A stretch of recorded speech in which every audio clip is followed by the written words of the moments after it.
Hey, this is Cole from Lifetech. This video is called Start Asset Funding Early. When is the best time to start funding an asset? When is the best time? Is it earlier or is it later? It's a silly question. We all know that the best time to start funding an asset is early. Congratulations, you've got through the first video and now you've graduated to the second video. This is where we really put the concept of the and asset, not an or asset, into action. We're going to go through quite a few different variables and some very realistic things that you can do with your client's cash value. If you're a client, congratulations. If you're not a client, congratulations. This will change your life. This will put you in a position to make money and help people. To sell more whole life insurance is to save the world. This is every advisor's dream come true. Show up different. We know from the first video that we're going to go through now over the next 3 toggles some milestone ages. We're going to go through milestone age 20, milestone age 30, milestone age 40. What is possible at age 20? What is possible at age 30? What is possible at age 40? All because a whole life insurance contract was funded at age 2 weeks old or 15 days old. What's possible for the price of a Dunkin' Donuts, Tim Hortons, or a Starbucks a day? What's possible for a total contribution of 20 years at $48,000? A lot, millions of dollars. We call the program Child Millionaire because there is no reason that children born today with the gift of whole life insurance will not be millionaires. And with that comes the stewardship on how to use that money for future generations. Here we go, milestone age 20. So we took a couple data points. Right now we're going to kick this back down to $200. In the last video, identified that we were going to the life insurance video, the very first toggle, right up here. Just follow my mouse. We identified that we were going to have the tool starting at the first data point at $200 a month. That's a Starbucks a day. Say to your clients, can you afford to sacrifice a Starbucks a day for the future, for the guarantee that your children will have millions of dollars and a stewardship as to what to do with that money? I think it's a pretty easy decision. All right, so we have that $200. Now we're going to also go down here, starting amount and annual contribution. The question is this: now that you have $38,000 available in a life insurance contract, what do you want to do with it? You can leverage it. You should leverage it. You have to leverage it. You have to coach your clients into an and asset. Here's the important thing to know. The money inside of the life insurance policy is there whether you use it or not. If you don't understand the definition of opportunity cost, I'm going to describe it to you. Leave your money in the life insurance contract. Look at the life insurance contract as an investment and leave the cash value parked there. This is opportunity cost. Why? And I'm pleading with you, please put that money to work. Take a policy loan, get a collateral assignment, get a line of credit against it, something. Get the money out of the contract and get it working for you in another investment. The reason is because the money is there anyway. The money is doing what it does inside of a whole life insurance contract. In 2008, we know what happened: subprime mortgage crisis.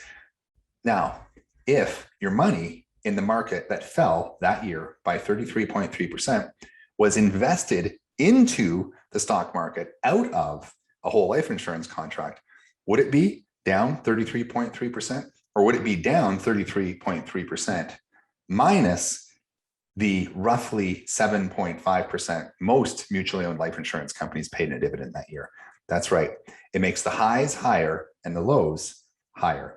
Okay, we want to replicate that. So we're going to go down here and we're going to look at select investment type. We're going to go ahead and click on that. Here's what we have.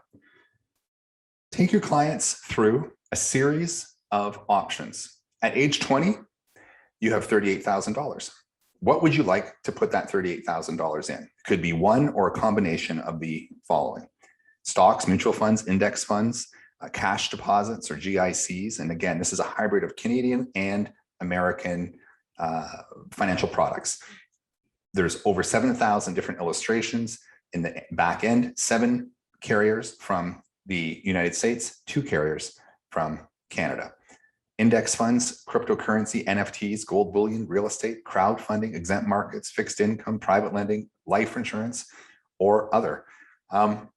You pick. All right, well, let's go with something kind of traditional. Let's say mutual funds. Fair enough. Okay, well, you put $200 a month in to the life insurance contract. You have a total, as you can see up here in gray, of $48,000. In the policy loan available to you, you have a total of $38,000 available to you now to move into the life insurance contract. Okay, excuse me, into the investment, the and asset.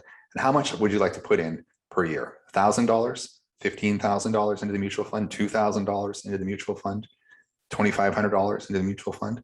Well, you have a total of $38,000 available. The tool won't let you go much more than $4,000. It'll kick you out when it runs out of energy or it runs out of money. So it's intuitive in that regard.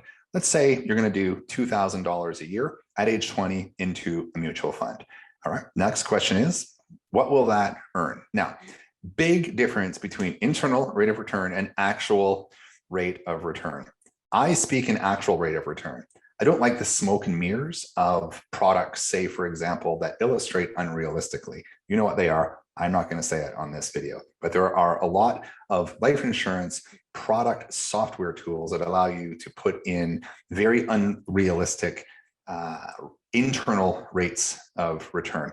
Actual rate of return is a number I like. So what is the actual rate of return on a mutual fund, for example? Is it 4%? Is it 3.5%? Just for it to be completely conservative, I'm going to run it at 3.5%. I tend to think that after everything is said and done, everything is stripped out of it, it's somewhere in and around that range. So we're going to go 3.5%. What does that look like for your future? Well, it's pretty powerful. Back here, you have, I'm going to switch gears for a second. In this tool here, you have at age 20, $38,000 available to you. And we also know that, and again, I'm illustrating now at age 3. And the last video we did, we were illustrating at age 0. But for this video, I'm changing the age demographic just to show you in case a 3-year-old got involved, what it would be. So it's $38,000. If I move this back here, $49,000. The point is it's better to start early, but we are illustrating at age 3 now for the investment video, just to draw some comparisons and to represent some different data points. So the question is now that you have the $38,000, you have the investment in the life insurance company in the first tool of $38,000 cash here. You can see at 65, your $48,000 total contribution up to 20 years is going to be $380,000.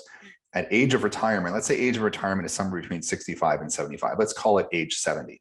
So we have, let's say, $500,000 in the life insurance as net worth, plus now the investment at age 20 here, plus 50 years, which is the age of retirement, age 70, an additional, let's kick this back down to 3.5 because we're going ultra conservative, an additional, and we said $2,000 a month.